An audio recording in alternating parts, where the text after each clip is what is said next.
Hello viewers, আসসালামু আলাইকুম। Happy family কিচেনে সবাইকে স্বাগতম। চলে আসলাম নতুন আরেকটা রেসিপি নিয়ে। আজকে আমি আপনাদের সাথে শেয়ার করব তেলাপিয়া মাছ ফ্রাই। আশা করি আমার রেসিপিটি আপনাদের কাছে ভালো লাগবে। আমার রেসিপিটি আপনাদের কাছে ভালো লাগলে অবশ্যই লাইক, কমেন্ট এবং শেয়ার করতে একদমই ভুলবেন না। এবং আমার ভিডিওটি ভালো লাগলে দেখার শুরুতেই কিন্তু লাইক দিয়ে দেখা শুরু করবেন, এটা আমার রিকোয়েস্ট রইল। চলুন আর কথা না বাড়িয়ে চলে যাচ্ছি মূল রেসিপিতে। রেসিপিটি স্কিপ না করে সম্পূর্ণ দেখার অনুরোধ রইল। অবশ্যই আপনারা সম্পূর্ণ ভিডিওটি দেখবেন। এখানে আমি তেলাপিয়া মাছ নিয়েছি। মাছগুলো আমি খুব ভালোভাবে পরিষ্কার করে ধুয়ে নিয়েছি। এখন আমি এখানে দিয়ে দিচ্ছি রসুন বাটা, আদা বাটা, অল্প পরিমাণে পেঁয়াজ বাটা, হলুদের গুঁড়া, মরিচের গুঁড়া, ধনিয়া গুঁড়া, জিরা গুঁড়া, পরিমাণ মতো লবণ দিয়ে খুব ভালোভাবে মাখিয়ে নিব। খুব ভালোভাবে আমি মাছগুলোকে মাখিয়ে নিচ্ছি যাতে মাছের গায়ে সবগুলো মশলা একসাথে মিশে যায়। মাখিয়ে নেওয়া হয়ে গেছে। এখন আমি 30 মিনিটের জন্য ঢাকনা দিয়ে এভাবে করে রেখে দিব।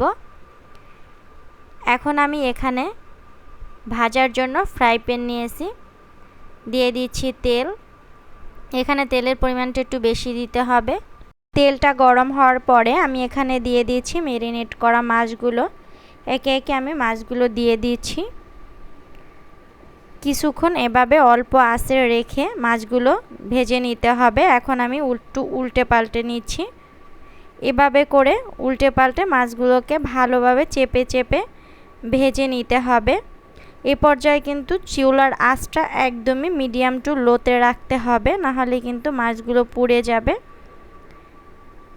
এভাবে করে উল্টে পাল্টে আমি একটু ভেজে নিচ্ছি। এভাবে করে একটু চেপে চেপে দিচ্ছি যাতে ভিতরে কাঁচা না থাকে।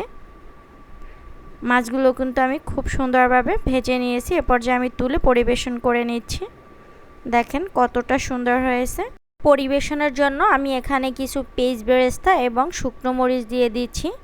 এখানে আমি 6-7টার মতো ছোট ছোট শুকনো মরিচ দিয়ে এবং বেরেস্তা দিয়ে পরিবেশন করে নিয়েছি। দেখেন কতটা সুন্দর হয়েছে।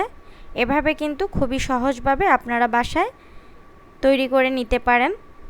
আশা করি আমার রেসিপিটি আপনাদের কাছে ভালো লাগবে। একদমই কম সময় এবং কম উপকরণ দিয়ে এই রেসিপিটি আপনারা করে নিতে পারেন। এটা কিন্তু খুবই মজা করে আপনারা খেতে পারবেন। ভাত কিংবা এমনিতেও সস দিয়ে খুবই মজা করে খেতে পারবেন। সবাই ভালো থাকবেন। আজ এ পর্যন্তই। আশা করি আমার রেসিপিটি আপনাদের কাছে ভালো লাগবে। সে পর্যন্ত সবাই সুস্থ থাকবেন, ভালো থাকবেন।